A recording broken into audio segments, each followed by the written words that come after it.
%.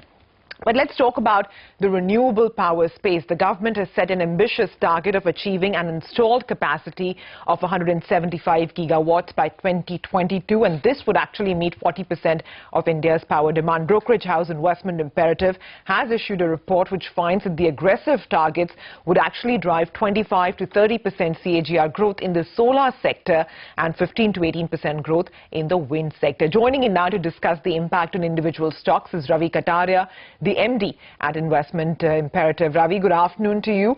So from this listed space of all of these renewable stocks, Suzlon, Ujas, etc., what would be your top bet and who looks to actually be the biggest beneficiary? See, there are a few benefits that will draw down to the solar and wind players immediately. Government has drafted, say, hybrid power plants, solar and wind power plants, a policy recently. If that gets enacted, it will solve a few issues which the sector has been facing since quite long.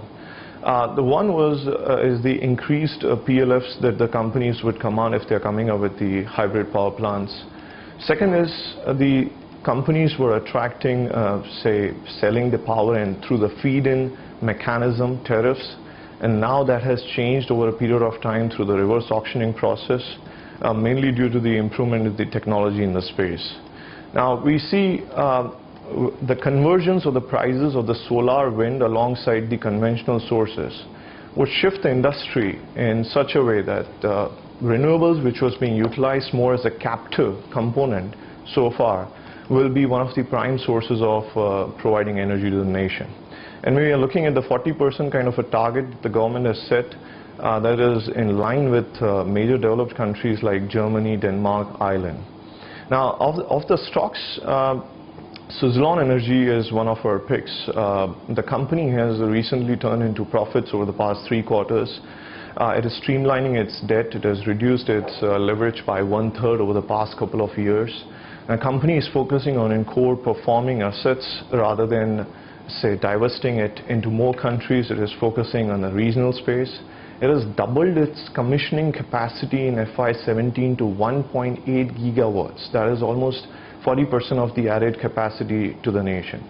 So if we want to go from 30 megawatts to 60 megawatts, 30 to 60 gigawatts by 2022, Suzlon and few other select players will have to play a major role.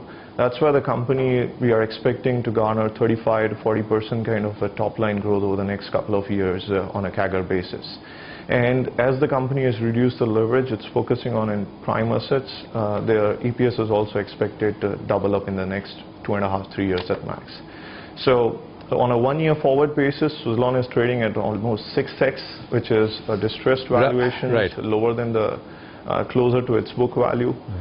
We have kept a target of 35% on that at 28 rupees from here on by FY19. Sure. Another so that's just one thing, Ravi. Just let me allow me to come in. Solar power plants. Ravi, allow me to come in here with a quick question. I mean, Suzlon is not a new story. We all know, we've known it for the last decade and a half. I mean, at one point, Suzlon's market cap was greater than Larson's, and we know what happened after that. But anyway, coming to here and now, everything that you're saying in terms of the focus on renewables, etc., is well known.